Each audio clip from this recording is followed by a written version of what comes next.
My name is Kyrie Wade, 32 years old, a captain in the United States Army. That day was supposed to be a warm and happy Thanksgiving dinner. But instead, my parents gave me a special gift. Inside wasn't what I expected. It was a notice for my brother's $250,000 debt from gambling. My father glared at me and said, "You will pay this debt." I firmly refused. Immediately, he threw his wine glass in my face, soaking my dress uniform in red like blood. My mother screamed, "If you don't pay your brother's debt, you are no longer my daughter. Get out of here." I stood there, stunned, the wine dripping from my chin, unable to believe this was my family. If you were in that situation, would you suffer in silence or stand up for yourself? Share your thoughts in the comments.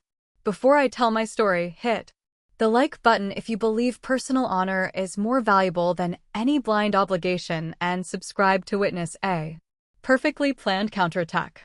I don't remember walking out the door. My body simply executed a retreat, a muscle memory of putting one foot in front of the other. What I do remember, what's burned into my mind, is the sound of the front door slamming shut. It wasn't just a slam. It was a final heavy thud, a percussive crack like a mercy shot, ending any foolish hope that this was all a terrible mistake. I was left standing on the porch. The sharp Idaho November air cut through my uniform, a biting cold that went straight to the bone. But I couldn't feel it. The only sensation was the stinging heat on my cheek where the wine glass had struck. A burn of humiliation that felt far hotter than the freezing air. A grotesque perfume hung around me. The cloying sweetness of Cabernet mixed with the savory sense of roast turkey and pumpkin pie. It was a nauseating combination of manufactured warmth and brutal truth. My gaze was drawn to the large bay window. The lights inside cast a warm golden glow on the porch, framing a perfect portrait of American family life. And there they were, my family. They had already sat back down, the scene resetting itself as if I were a momentary glitch that had been resolved. I watched frozen as my mother, Susan, reached across the table with a serving spoon. She scooped a fluffy pile of mashed potatoes and gently placed it onto Derek's plate. My father, David, resumed carving the turkey. In that single casual motion, I understood I had been erased. I was a plate cleared from the table, a name scratched off the list. I no longer existed.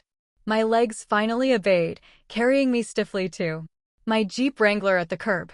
My hands, which I trusted to field strip a rifle in the dark, trembled so violently I could barely fit the key into the ignition. On the third try, the engine turned over and the dome light flickered on, illuminating the cab in a harsh glow. And there it was, a dark, sprawling stain of red wine blossoming across the chest of my Army service uniform. This uniform was my armor. It represented years of sweat and sacrifice, a discipline I had forged to protect myself from the chaos of the very family who had just desecrated it. Every ribbon, every polished brass button was a testament to a life of honor I had built for myself. Now it was soiled not by desert dust or training mud, but by the casual contempt of my own father. It wasn't just wine. It was a visible mark of shame. I grabbed a crumpled napkin from the console and began scrubbing at the stain in a frantic, useless gesture. The damp will only seem to absorb the color more deeply. The stain spreading like the betrayal itself, seeping into every thread. The pressure in my chest became a toxic, suffocating mix of fury and humiliation. My fist shot out, connecting hard with the steering wheel. The impact sent a sharp pain up my arm, a welcome distraction, but a scream remained trapped in my throat. A silent, choking agony. I put the Jeep in drive, pulling away with no destination.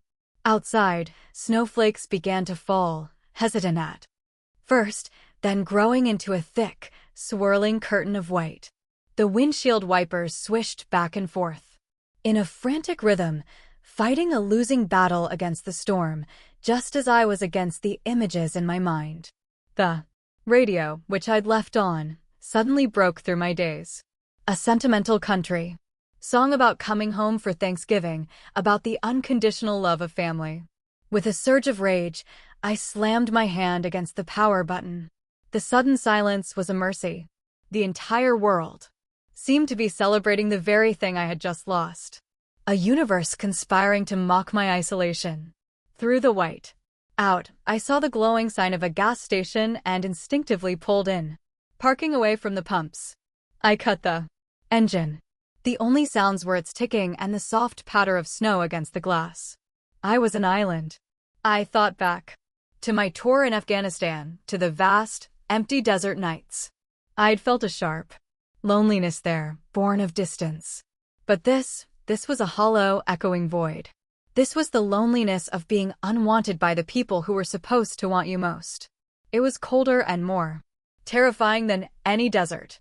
In the profound silence of my Jeep, cocooned by the storm, a single word began to echo. Why? Why did they treat me like this? Why was Derek always forgiven, always rescued, while I was always expected to carry the weight? The answer I knew, with a chilling certainty, wasn't in the shattered wine glass or the new debt. That was just the latest battle. The answer was buried deeper, scattered across 32 years of smaller injustices and invisible wounds I had tried to forget. The old scars I thought had faded beneath the crisp fabric of my uniform began to ache with a fresh, sharp pain. To understand the ambush that had just occurred, I had to review the entire map of this long undeclared war. And I knew sitting there as the snow piled up around me that it had all started long before tonight. Sitting in the cold silence of my Jeep, the question why kept echoing. It wasn't a question seeking a logical answer. It was a cry from a much younger version of myself, a ghost who had been asking that same question for years. The storm outside seemed to blur the line between now and then, and the memories began to surface, not as a flood, but as a series of sharp, distinct snapshots. The foundational posts of this 32-year war. The first memory to break through the haze was from the summer I turned 10. It was a summer that smelled of freshly cut grass and tasted of cheap lemonade. I'd spent all of July and August mowing lawns and pulling weeds for our neighbors, saving every single dollar in a worn-out coffee can under my bed. My goal was a brand new metallic blue Schwinn bicycle I'd seen in the window of the local bike shop. It had glittering tassels on the handlebars and a white basket. To me, it wasn't just a bike. It was a trophy. It was the first truly valuable thing I had ever earned for myself. A week after I brought it home polished and perfect, it vanished. I found out Derek had taken it for a joyride. Without asking. He and his friends had tried to build a ramp and the bike ended up at the bottom of a ravine, its frame bent and twisted. When I confronted him crying hot, angry tears, my father didn't scold him. He didn't even make him apologize. He just put a heavy hand on my shoulder, his voice calm and dismissive. Boys will be boys, Kyrie, he said, as if that explained everything. You're the big sister. Be generous. I'll buy you another one. He never did. And that day, I learned my first lesson in family economics. My labor was disposable. My property was communal. And my heartbreak was less important than protecting my brother from the slightest discomfort of accountability. That memory faded, replaced by another, sharper sting of injustice. I was 18, a high school graduate with a partial scholarship to the local community college. It was a good scholarship, but it didn't cover everything. To make up the difference, I worked 30 hours a week as a waitress at a greasy spoon diner downtown. My life was a blur of classes, homework, and the smell of fried onions, ending each night with exhausted feet and tips stuffed into a jar. That same year, my parents withdrew a substantial amount from their savings to pay Derek's full tuition at a private university out of state, a place he'd chosen because of its party reputation. He dropped out after one semester, citing creative differences with his professors. One evening, exhausted from a double shift, I gathered the courage to ask my mother about the disparity. Why was my path paved with struggle while his was paved with their savings? She just smiled. That placid, infuriating smile of hers, The one that made you feel like you were being unreasonable. "Oh, Kyrie, you're so strong and independent," she said, her tone dripping with false admiration. "I've always known you'd be fine on your own. Your brother, he just needs our help a little more."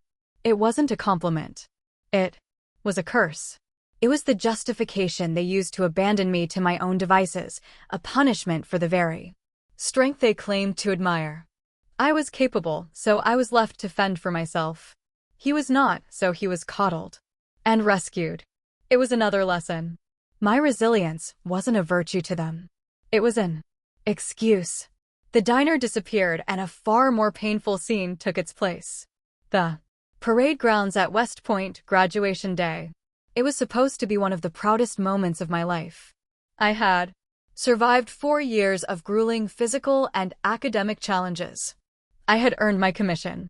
Months in advance I had mailed invitations home, picturing them sitting in the stands, sharing in my achievement. They didn't come. The excuse delivered over a brief, unapologetic phone call from my mother was that the date conflicted with the championship game of Derek's semi-pro football league, a league of weekend warriors playing for beer, money, and bragging rights. I stood there on that vast green field, a sea of black, gray, and white uniforms surrounded by thousands of cheering families. In that moment, I had never felt more profoundly alone. The joy of my accomplishment was hollowed out by their absence. But then, through the blur of my own disappointment, I saw a familiar figure standing near the back of the crowd. He was ramrod straight, his old Marine Corps bearings still evident despite his age. It was my grandfather, Arthur. He had driven for 2 days straight all the way from Idaho to New York to be there. After the ceremony, he found me, pulled me into a fierce, wiry hug, and pressed a small, heavy box into my hand. Inside was a beautiful blank pen. "Time to write your own story, Captain," he said, his voice thick with emotion. It was the first time anyone in my family had called me by my rank. In that moment, surrounded by the weight of their rejection, his presence was a lifeline. His recognition was the only one that mattered. I knew then with absolute clarity who my real family was. Back in the cold, dark reality of the gas station, these memories clicked into place like pieces of a puzzle, forming a single, coherent image of systemic injustice. Tonight's dinner wasn't an isolated incident. It was the culmination of a 32-year campaign. They had never seen me as a daughter to be nurtured. They saw me as a utility, a safe investment, a backup plan for their failures. The deep, aching pain I'd felt began to cool, hardening into a cold, clear anger. I would not let them define me or my worth for one more second. My hand found the ignition key. I turned it. The engine roared to life. A defiant sound in the quiet of the storm. The smell of gasoline and cold wet snow filled the cab. I wasn't going back. Not to that house, not to that town, not to that role they had assigned me. I was going to drive the 10 hours straight back to Fort Carson, back to the life I had built. With my own 2 hands, back to a place where my rank meant something, where my word was my bond. This battle wasn't over. It had just begun. The 10-hour drive from Idaho Falls to Fort Carson was a waking nightmare, a blurry ordeal fueled by bitter gas station coffee and the relentless replay of painful memories. I drove straight through the night, my hands clenched on the steering wheel as if it were the only solid thing in a world that had just dissolved beneath me. The endless stretch of I-80 became a ribbon of asphalt leading me away from my past.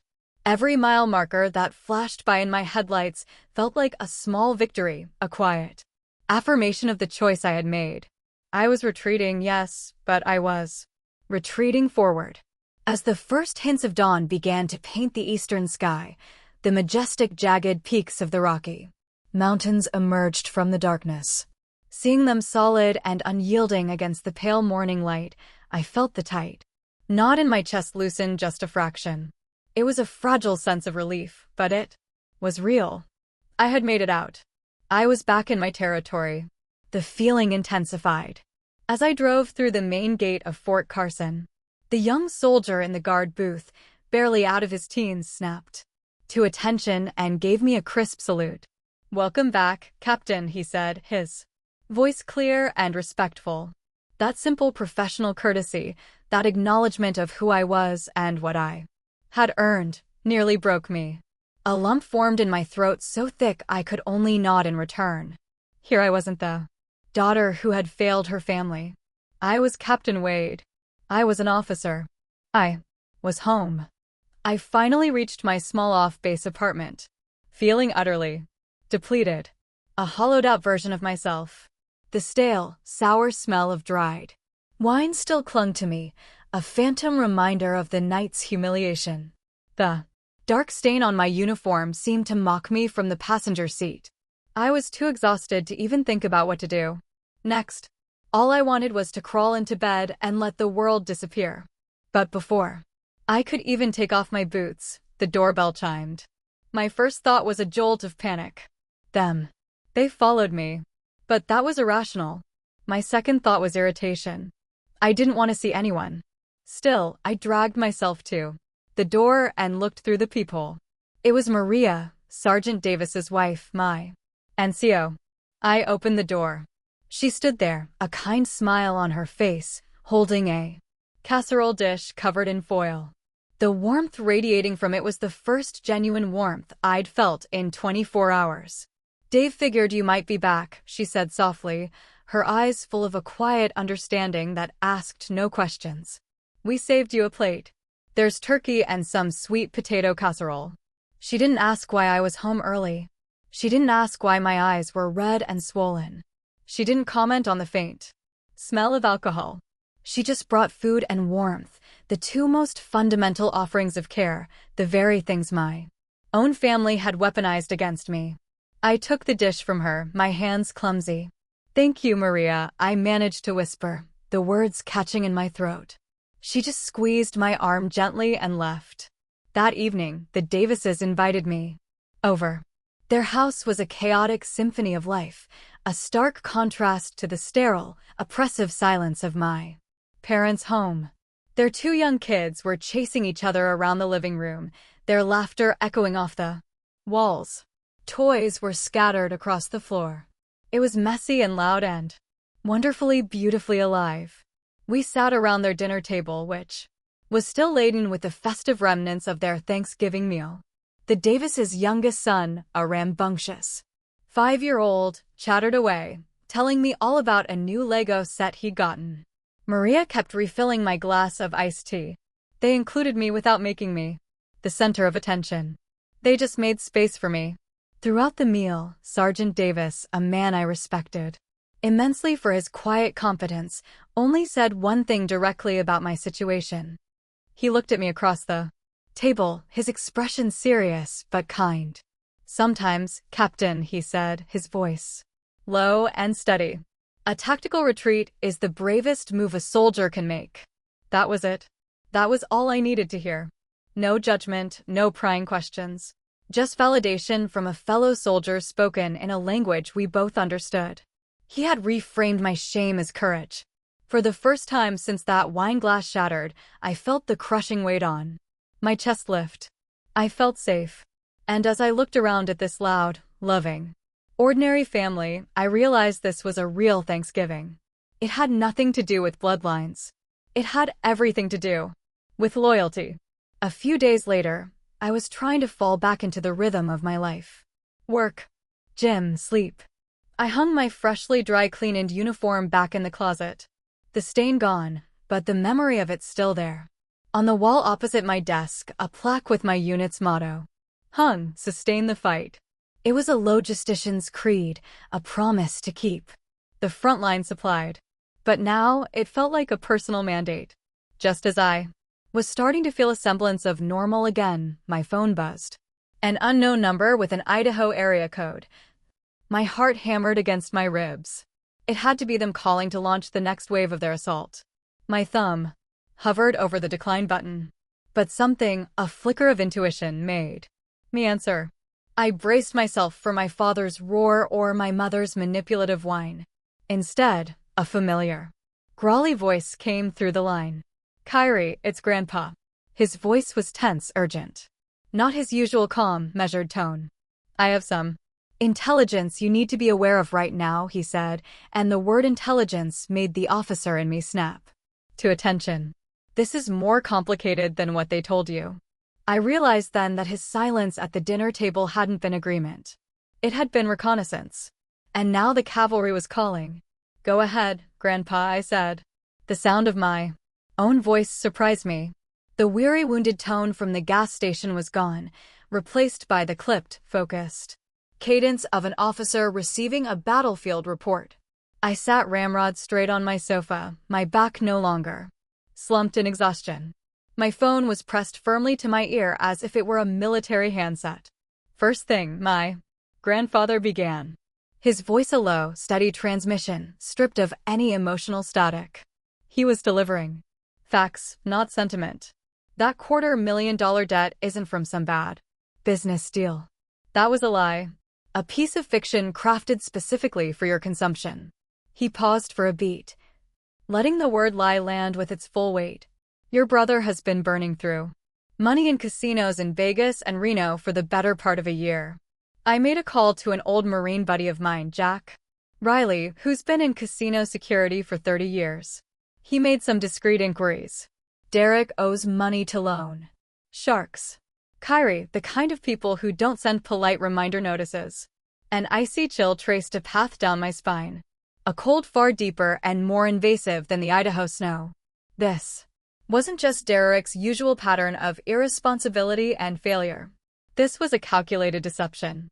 My parents, my entire family, had sat around a table and constructed a sympathetic narrative, the struggling, down on his luck entrepreneur, to hide the sordid, shameful reality of their son's gambling addiction. They hadn't just asked for my help. They had attempted to manipulate me with a soba story.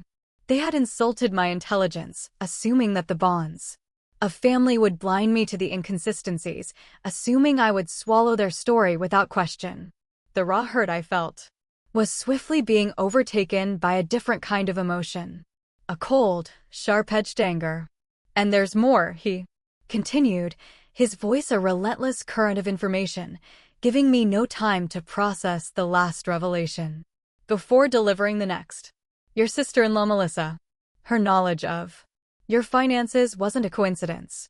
She didn't just happen to know. She abused her position as a personal banker at Idaho First Community Bank. She pulled an unauthorized off-the-record printout of your savings account statement and gave it directly to your parents. That's how they knew the exact figure. That's how they knew you had over $700,000 saved up. That's not just unethical, Kyrie. That is a federal crime under the Bank Secrecy Act. The fire of my anger turned to ice. A chilling clarity washed over me, pushing the emotional turmoil aside. This wasn't a desperate last-minute plea for help born of panic. This was a premeditated operation. They had conducted surveillance on me, on my life, on my finances. They had assessed my assets like a hostile force, evaluating a target's resources. They had planned their attack with tactical precision, choosing the time and place where I would be most vulnerable. The Thanksgiving dinner wasn't a family gathering. It was the chosen ambush site, the kill zone where they thought nostalgia and guilt would force me to surrender. They had treated me not as a daughter, but as a resource to be exploited. But this is the worst of it, my grandfather's voice dropped, taking on a heavy, somber tone that made the hair on my arm stand up. And I'm sorry you have to hear it from me because it speaks to a deeper rot. This isn't the first time they've bailed him out. 6 months ago, your parents secretly took out a second mortgage on the house. The house my parents, your great-grandparents, left to them, free and clear. They leveraged their own future to pay off $100,000 of Derek's previous gambling debts. He let that sink in. A silence stretching across the phone line before he delivered the final devastating blow. The bank is about to foreclose, Kyrie. They've run out of rope. The $250,000 they demanded from you, only part of it was for the loan sharks.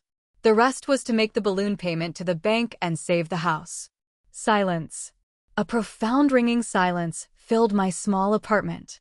I stared blankly at the wall, at the framed unit plaque with its simple, powerful motto, "Sustain the fight." The full monstrous scope of their betrayal finally came into focus. I was not being asked to save my brother. I was being ordered to finance a cover-up. A cover-up for Derek's addiction, for Melissa's crime, and for my parents' own catastrophic enablement and foolish decisions.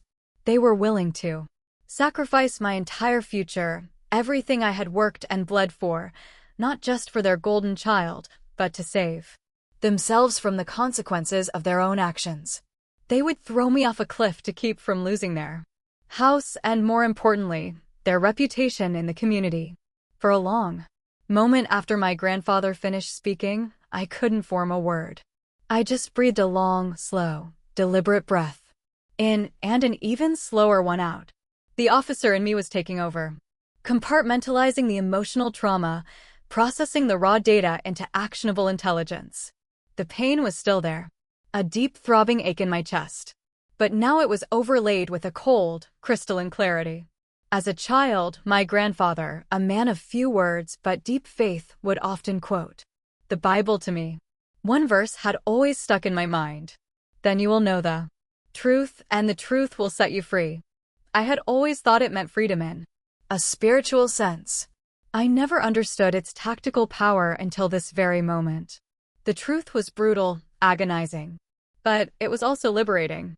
It severed the last fraying threads of misplaced familial obligation and suffocating guilt. I was no longer the wounded daughter crying in a gas station parking lot. I was a deceived officer. I was a soldier whose trust had been violated, whose position had been compromised by the very people who should have been my most steadfast rear guard. "Thank you, Grandpa," I said, and my voice was as steady as a rock. It held no tears, no tremor, only cold, hard resolve. "You've given me the ammunition I need." That phone call changed the entire nature of the conflict. It transformed my personal act of self-preservation into a righteous mission. This was no longer about money or hurt feelings. This was about honor. It was about truth. It was about a justice they had arrogantly assumed they were above. They had underestimated their target. They had mistaken my loyalty for weakness and my independence for an endless resource. And I would not let them win. The morning after my grandfather's call, I woke up with a singular purpose. The fog of grief and confusion had lifted, replaced by the cold, clear light of strategy. I made a pot of strong black coffee and transformed my small kitchen into a tactical operations center. I cleared the table and spread out a large sheet of butcher paper, drawing a large circle in the center with a black Sharpie. Inside it, I wrote Operation Defensive Perimeter. This was my mission. Now, from the central circle, I drew 4 main branches. The first I labeled Threat Assessment, the Wade family. The second was Assets to Protect, Finances, Honor, Career, Future. The third was Allies. Grandpa Arthur, Sergeant Davis. The fourth and most important was Course of Action. For the first time in days, my hands were steady. My mind was sharp. The panic that had been a constant low hum in the back of my mind was gone, replaced by a focused calm. I wasn't a victim anymore. I was a commander analyzing a hostile situation. I was doing exactly what the Army had trained me to do for over a decade. Break down a complex problem, identify variables, assess risks, and formulate a clear, actionable plan. The emotional chaos was being contained and replaced by the structured order of military logic. I took a sip of coffee and stared at my battle map. That night, I also pulled my old copy of Sun Tzu's The Art of War off the bookshelf, a book familiar to nearly every officer. The line that stood out was simple and powerful. Know your enemy and know yourself, and you will not be imperiled in a 100 battles. I finally understood what that truly meant. The first item on my action plan was to secure legal counsel. I made an appointment with the Judge Advocate General's Corps on Post, the JAG office. I was assigned to a Major Evans, a sharp, no-nonsense woman with tired but intelligent eyes. I sat across from her. desk and delivered my situation report, laying out the facts concisely, chronologically, and without emotion. Just as if I were briefing a superior officer. I detailed the demand for money, the gambling debts, and the fabricated business story. But when I got to the part about my sister-in-law, Melissa, accessing my bank account, Major Evans stopped taking notes. She put her pen down, folded her hands, and looked at me directly.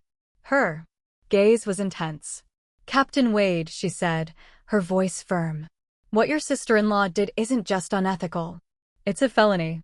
A violation of the Bank Secrecy Act and multiple federal privacy laws." She explained the legal ramifications, the potential for fines, and even prison time for Melissa and the liability the bank faced for employing her. She laid out the clear legal boundaries that had been crossed. After giving me a list of civilian attorneys she recommended in Colorado Springs, her professional demeanor softened slightly. "I can't represent you in a civil matter. You know that," she said. "But I strongly advise you to get a good lawyer." And listen, Carrie, it was the first time she had used my first name. The shift in tone creating an unexpected bond between us.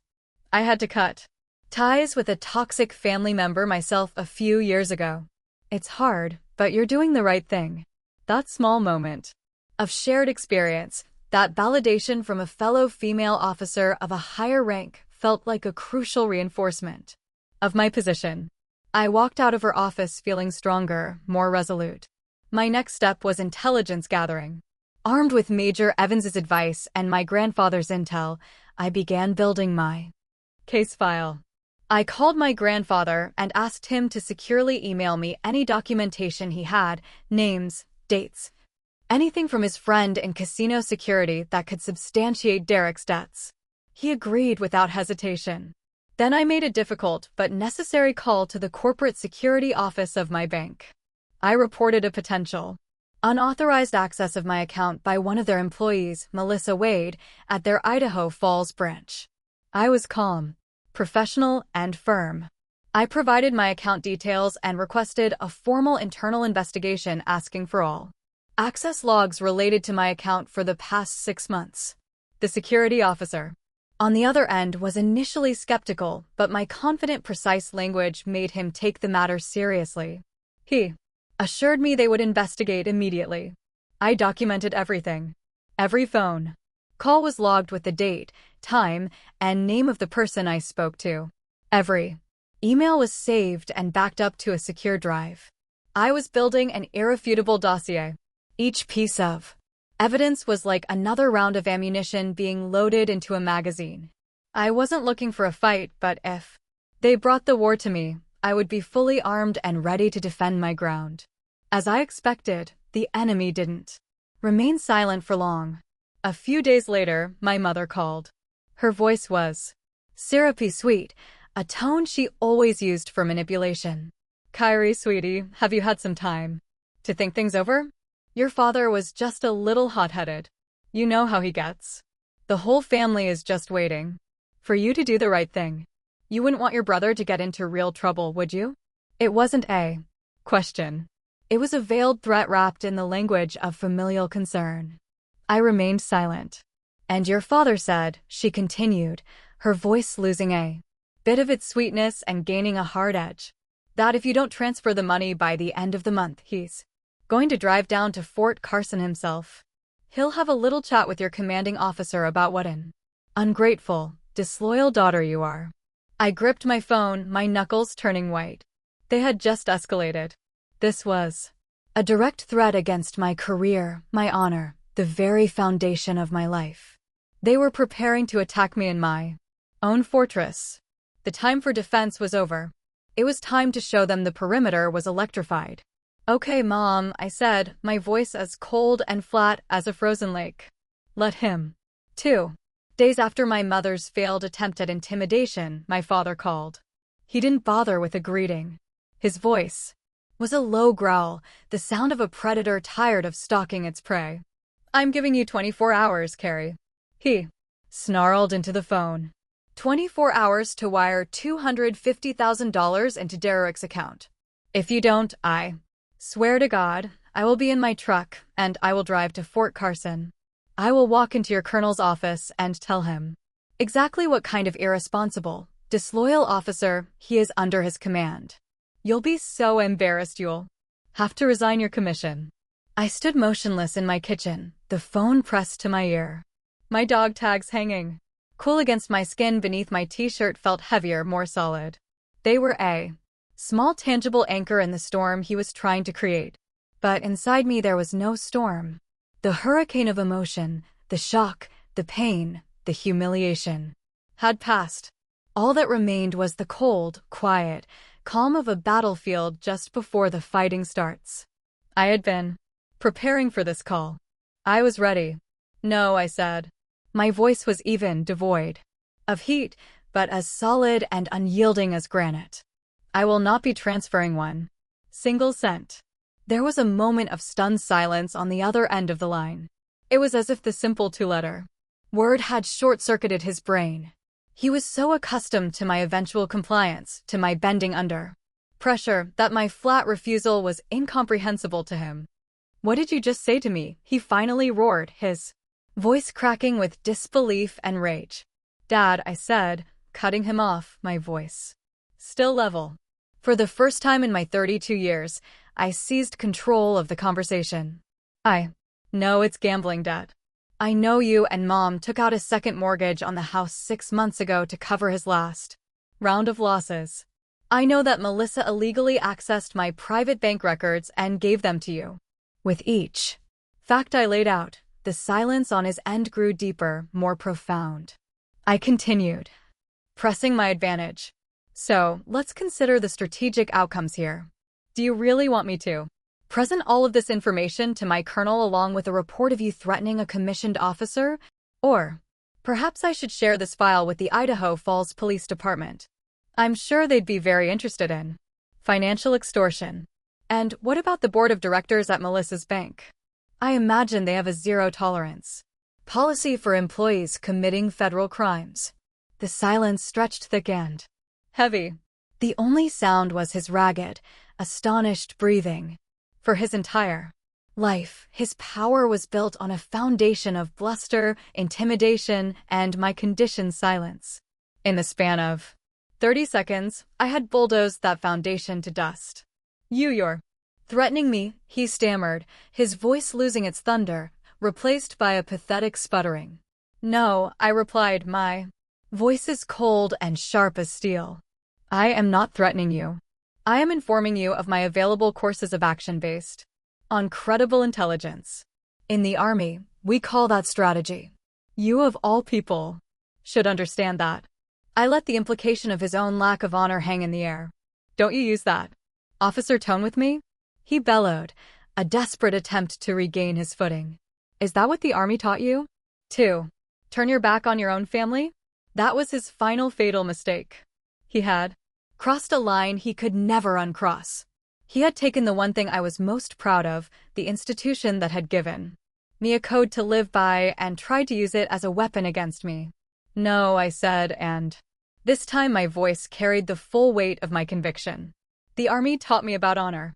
It taught me about integrity and duty. It taught me that you don't cover up the mistakes of your subordinates. You hold them accountable. A concept that you and the rest of this family seem to have forgotten." I took a breath, my fingers tracing the edge of my dog tags. "Wade, Kyrie, Lopos. This is me. This is who I am. No one takes this from me. So you listen to me, and you listen closely," I said, my voice dropping into a command tone. "This was my final order. You will never call me asking for money again. You will never threaten my career again. In fact, you will not contact me again for any reason. This is the line. The defensive perimeter has been established. If you or anyone else in the family attempts to cross it, I will execute every single course of action I just outlined. Do you understand me?" He didn't answer. There was nothing left but the sound of his impotent, furious breathing on the other end of the line. He had no more threats, no more ammunition. I didn't wait for a reply. It wasn't a negotiation. I ended the call. A profound, absolute silence filled my kitchen. I had done it. I had faced the tyrant. I had held my ground. I had established the boundaries of my own sovereign nation. And for the first time in my entire life, standing alone in my small apartment, I felt completely, utterly, and gloriously free. If you've ever had to draw a hard line with someone you loved and you know how much courage that takes, please support this story by hitting the like button and let me know in the comments by just writing, "I understand." Your support means the world. After I ended the call with my father, my phone fell silent, utterly silent. For the first 24 hours, that silence was a profound relief. It was the calm after a violent storm, the quiet hum of an apartment no longer under siege. There were no demanding texts, no manipulative calls, no barrage of accusations. It felt like freedom. But as one day bled into the next, the silence began to change its nature. It grew heavier, more ominous. It was no longer the silence of peace, but the unnerving quiet before a new ambush. I found myself checking my phone constantly, my stomach twisting with a familiar toxic mix of hope and dread. Some small younger part of me, the 10-year-old girl who just wanted her bike back, still harbored a foolish hope for an apology, for some flicker of remorse or acknowledgement. But the officer in me, the part that had seen battle, knew better. This was not a surrender. This was a tactical regrouping. They were gathering their forces and planning a different kind of assault. The attack, when it came, was from an unexpected flank. An Idaho number I didn't recognize flashed on my screen. I answered cautiously. It was my Aunt Carol, my mother's younger sister. Her voice, usually warm and cheerful, was dripping with a kind of pious, self-righteous disappointment. "Kyrie, I just got off the phone with your mother, and I can't believe what I'm hearing," she began without even a hello. "Threatening to send your own family to prison over a little bit of money. Have you forgotten who raised you? Who put a roof over your head? I think all that money and that fancy uniform have turned you into a cold, heartless person." I stood there speechless, the phone feeling like a block of ice against my ear. The strategy became sickeningly clear. They wouldn't face me directly again. My facts were too strong, my resolve too firm. Instead, they had launched a smear campaign. They were waging a war of information, twisting the narrative to paint me as the villain of their story. They were broadcasting their carefully edited version of the truth to the entire network of our relatives and their friends back home, ensuring that everyone heard their side before I ever had a chance to speak. The pain from Aunt Carol's words was sharper in a way than the sting of my father's wine glass. He had attacked my body and my uniform. But this was an assault on my character, on my name.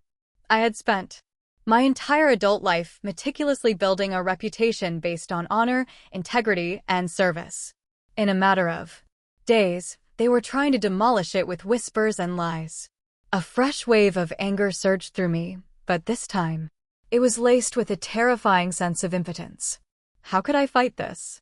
How could I defend myself against rumors spreading hundreds of miles away, against the quiet judgments of people I had known my whole life?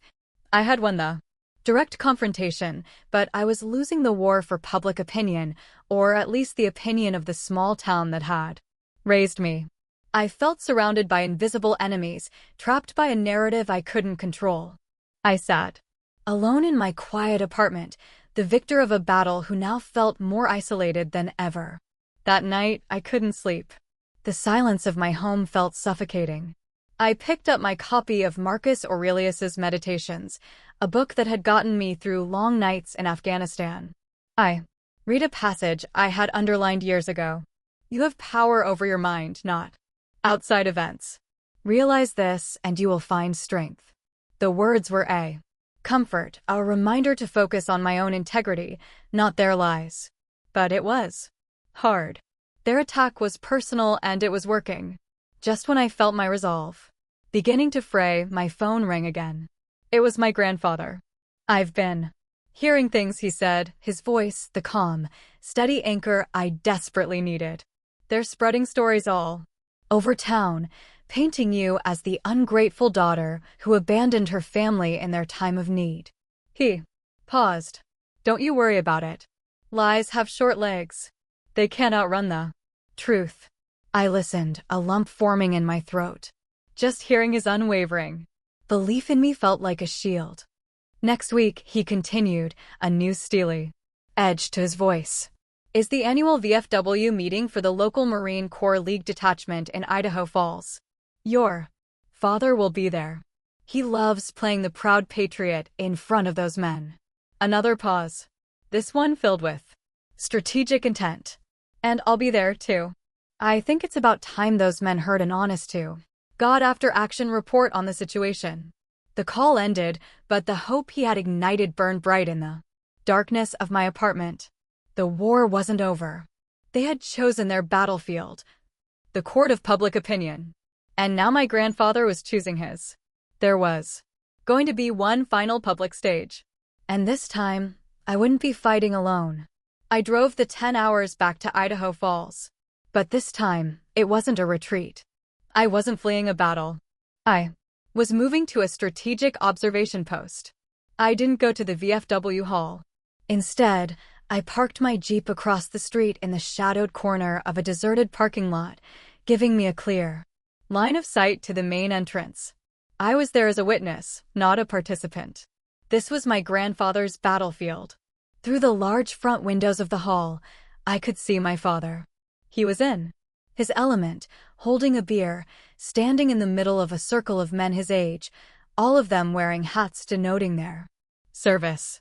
Navy, Air Force, Army. He was laughing, clapping them on the back. Playing the part of the proud patriot, the proud father of a daughter serving as an Army captain. My stomach churned at the sight of his hypocrisy. He was using my service, the very thing he had threatened to destroy, as a badge of honor for himself. It was disgusting. Then I saw my grandfather, Arthur Wade, walk in. He moved with a quiet dignity that commanded respect without demanding it. He didn't engage with the crowd, but found an empty table in the back corner and sat down, a silent, waiting presence. He caught my eye through the window and gave me a single, almost imperceptible nod.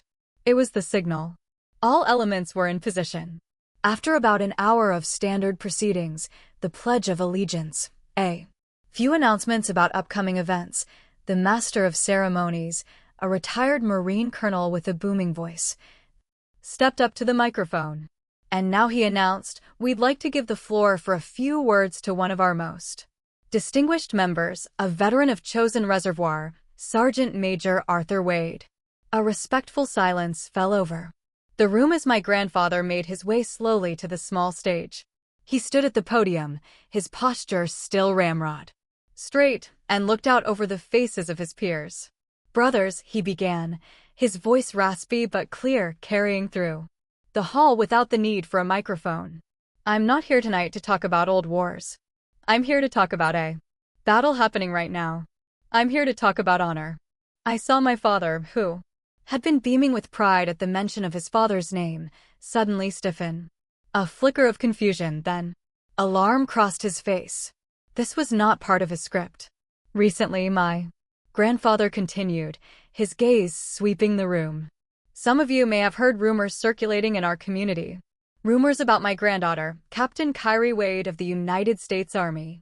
My father froze completely, his beer bottle held halfway to his lips. He looked like a man who had just realized the ground beneath his feet was a trapdoor. The story being told is that she is an ungrateful child. My grandfather's voice grew harder, each word a hammer blow, that she turned her back on her family in their time of need. But I am here tonight to set the record straight, because there is nothing a Marine hates more than a lie. A low murmur of agreement rippled through the crowd. The truth is that my son David, he raised a hand and pointed directly at my father, who flinched as if struck, attempted to extort $250,000 from his daughter to pay off his son's gambling debts. And when that decorated Army captain refused, she was verbally assaulted, physically attacked, and thrown out of his house on Thanksgiving night. A collective gasp went through the room. Men turned in their seats, their friendly, beer expressions replaced by shock and disbelief, all staring at my father. My grandfather wasn't finished. His voice rose with righteous fury.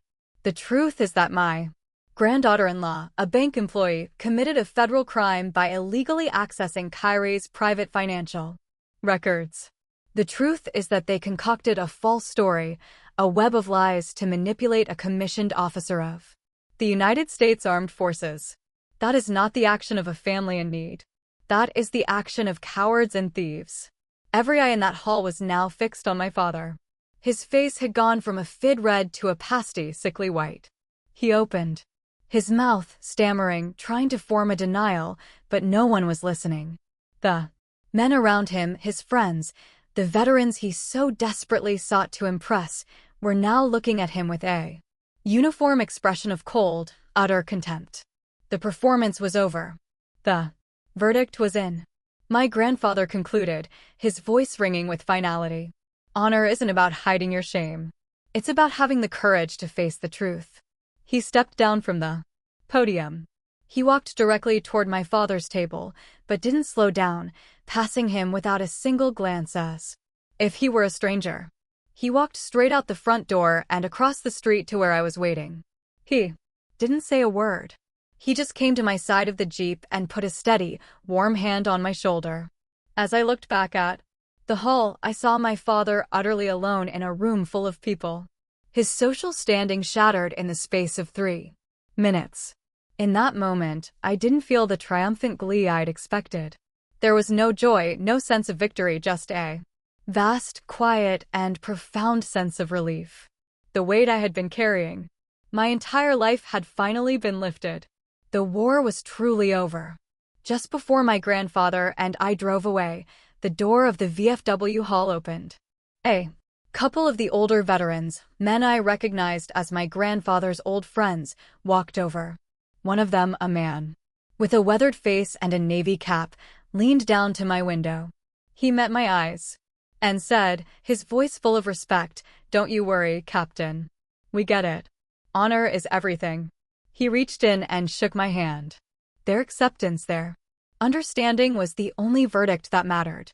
It was the truest vindication I could have ever asked for. Driving back to Fort Carson after the VFW meeting, I'd expected to feel a sense of triumph, a surge of righteous vindication. But as the miles passed, no such feeling came. Instead, as I settled back into the quiet routine of my life, a profound emptiness began to set in. The house of cards they had built had collapsed, but a part of me, a fundamental piece of my history, had collapsed with it. I had won the war, but in doing so, I had officially lost my family.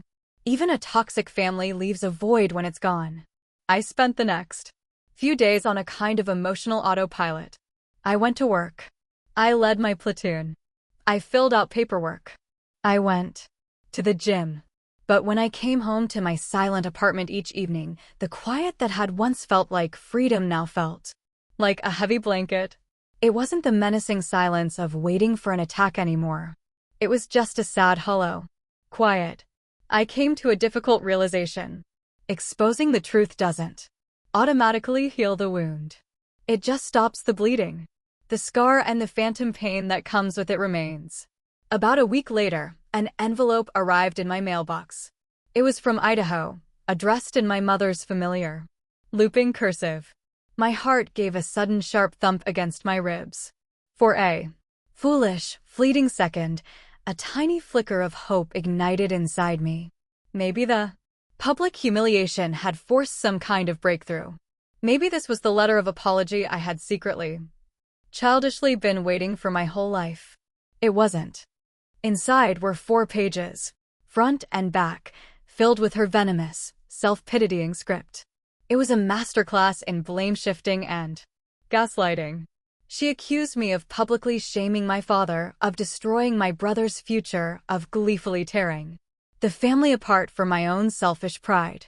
She painted them as the victims and me as the cold, calculating executioner. The letter ended with a final poisoned dart. "You can have your money and your precious honor, Kyrie, but you will die alone." I read the entire thing standing in the middle of my living room. And when I finished, I didn't cry. I didn't feel a surge of rage. I just felt a final quiet clarity. It was the last piece of evidence I would ever need. They were never going to change. They were never going to see their own part in the destruction. They would forever be the heroes of their own tragic story. That evening, I took the letter out onto my small balcony. The sun was setting behind the Rockies, painting the sky in fiery strokes of orange and purple. I took a Zippo lighter from my pocket, the one my grandfather had given me years ago, and flicked it open. The flame danced in the cool evening air. I touched the corner of the first page to the flame. I watched as the fire slowly consumed her words, turning the bitter accusations and twisted logic into blackened, curling ash. The angry, looping script disappeared, one line at a time. When the last corner of the last page had burned away, I let the ashes fall from my fingers, and the wind carried them away into the twilight. This wasn't an act of hatred or revenge. It was a ritual. It was an act of letting go. I was letting go of the hope that they would ever be the family I needed them to be. I was letting go of the burden of responsibility for their happiness. And most importantly, I was letting go of the guilt they had spent a lifetime trying to weld to my soul. A few weeks later, I started attending a veteran support group on post. Sergeant Davis had recommended it. At first, I just listened. I heard stories of combat, of loss, of the difficult transition back to civilian life. But I also heard stories that sounded eerily like my own. Stories of families who didn't understand, who were dismissive, or who were the source of the deepest wounds of all. I realized I wasn't alone in this kind of battle either. One night, I finally shared a condensed anonymous version of my story. After the meeting, an older veteran, a retired Marine gunny with a kind, wrinkled face, came over to me. He put a hand on my shoulder. "Sounds like you've been through it, Captain," he said. "Let me tell you something. It took me 60 years to learn. Forgiveness doesn't mean you're saying what you did to me was okay. It means you're saying what you did to me is no longer allowed to control me." His words hit me with the force of a revelation. They recalibrated my entire understanding of the word. I realized in that moment that I could forgive them, not for their sake, but for mine. I could forgive their weakness, their blindness, their profound selfishness. But that forgiveness didn't require reconciliation. It didn't require me to lower my defensive perimeter or pretend the war never happened. I could forgive them from a distance, from the safety of the life I had built. Forgiveness, I now understood, was the final act of taking back control. It was how I would achieve total command of my own mind. Standing on my balcony, looking out at the unwavering silhouette of the mountains, I finally felt the last of the internal conflict settle. The war was over. The aftershocks were fading. It was time to start building on the quiet ground. The next Thanksgiving, 1 year after the night that fractured my world, my apartment was not quiet. It was filled with warmth and noise and life. I had decided to host a dinner for soldiers from my unit who couldn't travel home for the holidays. My small living room was crowded with young men and women, their laughter echoing as they shared stories from home and traded playful insults about whose hometown had the better football team. The air smelled of roast turkey, cinnamon, and camaraderie. Sergeant Davis and Maria were there with their kids who were running wild with excitement. And sitting in my most comfortable armchair, holding court with a couple of young lieutenants, was my grandfather. He had flown in from Idaho a few days earlier. At one point, he caught my eye from across the bustling room. He gestured with his chin at the scene, at the soldiers, at the divisas, at the joyful chaos, and a proud, gentle smile touched his lips. "Now this," he said to me later, his voice low and full of meaning, "this is a real unit." I looked around at the faces in the room, at the people who had offered me food when I was empty, who had given me validation when I was broken, who had stood by me without question. He was right. I had built my own family, a platoon forged not by blood, but by respect, loyalty, and an unconditional love I had never known before. This was my fortress. This was my home.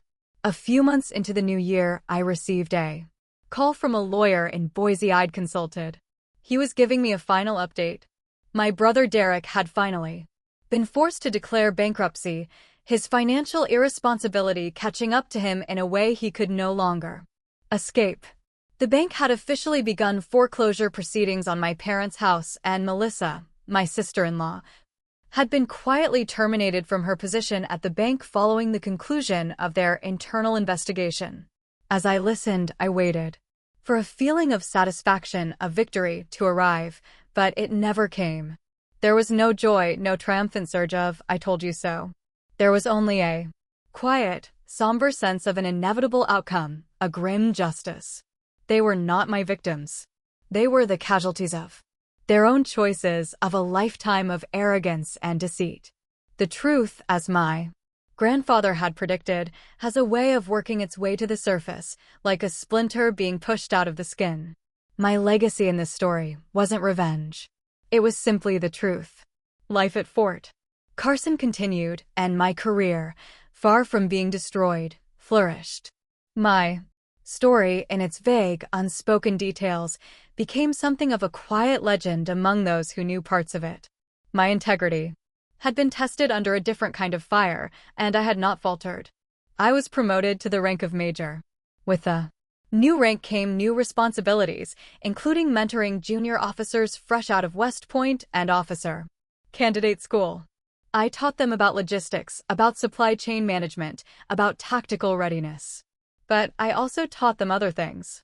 I taught them about setting personal boundaries, about the courage to protect their own honor when it was challenged, and about the most critical leadership skill of all, learning to lead yourself.